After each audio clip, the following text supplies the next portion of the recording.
Okay, let's get right into it, because the tennis world is witnessing something absolutely extraordinary right now. Look, we all know Alex Eala as this incredible fast-court prodigy, right? The powerhouse hitting those massive 100-mile-per-hour serves. But here's the thing. Her rapid and frankly terrifying ascent toward the WTA top 30 isn't just about what she does with the racket in her hand. It is actually fueled by a brilliant, highly calculated off-court strategy.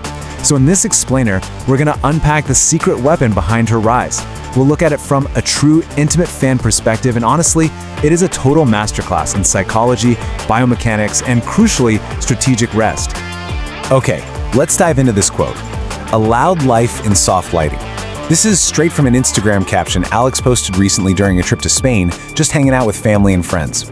And it gives us this incredible, almost BFF-level perspective on exactly how she handles the suffocating pressure of the professional tour. I mean, the WTA Tour is a brutal mental marathon. Airports, hotel rooms, constant physical exhaustion.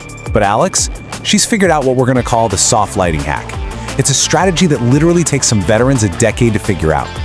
So what is this hack? Well, it's the contrast you see right here. It's her ultimate secret weapon. On one side, you've got the loud life. That's the grueling indoor clay matches, the absolute mud pit rallies, and the intense media scrutiny. But on the other side, the soft lighting. It's stepping away from that massive grind to actually breathe, going for golden hour cobblestone walks, having vital mental resets with family. She realizes that stepping away from the grind isn't a distraction at all. It's actually the exact fuel she needs to build her dangerous Pusong Palaban, her fighting heart. Because a happy, rested Alex Eala is a seriously terrifying opponent. Section 1. Strategic withdrawals. Playing chess on the tour. Let's move to and see how this builds on the actual court. If we look at the heavy physical toll of her European clay swing, you can see it paints a really clear picture. She started April with an absolute breakthrough at the Linz Open. Then, the grueling nature of the dirt really started taking its toll with earlier exits at Stuttgart and the Madrid Open. You've got to remember, her body was absorbing the constant shock of sliding on crushed brick week after week. She was defending points, navigating this intense swing, and her legs simply needed a breather. She was physically exhausted, but her management of that exhaustion proves she has elite, veteran-level tennis IQ. So what does she do? She executes a tactical breather. After Madrid, she was supposed to play the Catalonia Open, but she withdrew at the absolute last minute. Now, to a casual fan, that might look like a retreat, but no way, it was a high IQ chess move. Why on earth would she grind her legs to dust at a smaller event when she can rest in that soft lighting, recover her fast-twitch muscles, and head straight to Rome? The goal was to peak perfectly for the massive points available at the WTA 1000 Italian Open. She's literally playing chess while others are playing checkers, sacrificing a pawn to take the queen. Section 2. The rare 1%. Rewriting biological tennis DNA.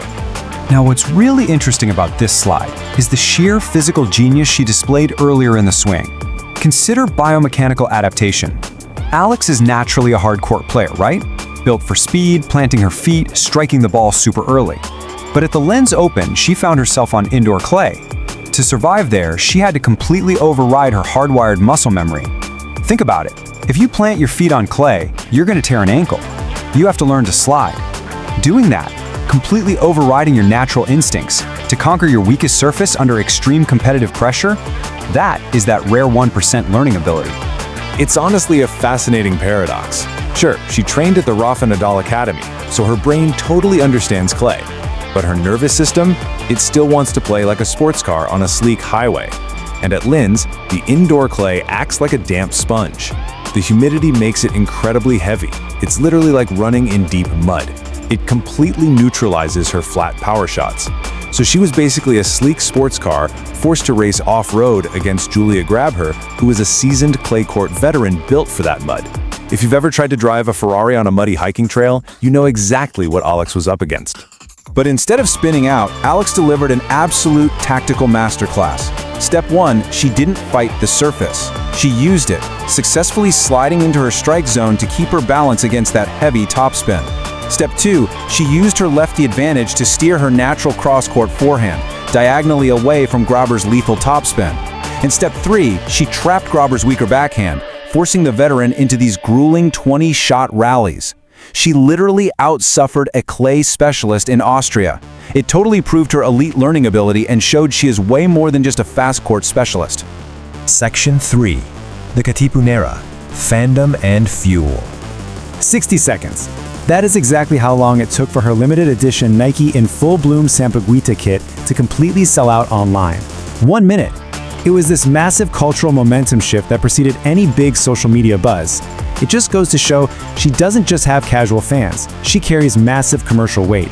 And this brilliantly illustrates the sheer force of her fan base. Over 50,000 diehard fans were streaming her Linz Open match live at 1:40 a.m. Manila time. Seriously, these are fans staying up into the early hours of the morning just to see her hit a backhand down the line. That digital roar completely eclipses any local home crowd she might face in Europe. Her fans call her the Katipunera. It translates to a fighting woman hero, and this acts as real psychological armor for her. When Alex is suffering out there in the mud, down a set, exhausted, that intense national support doesn't crack her under the pressure.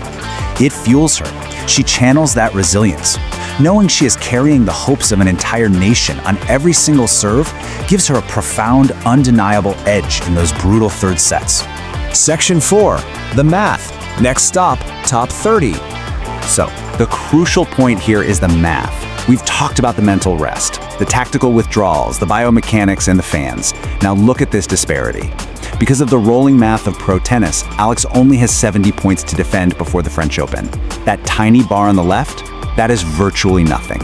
By executing that soft lighting breather in Spain, she saved her legs to attack the massive points available to gain right now. She has this wide open window to completely skyrocket up the global rankings. Every match she wins now is pure upward momentum. Which leaves us with this final thrilling question. We've seen the sports car learn to drive off-road. We've seen her master the mental game of balancing the loud life with the soft lighting.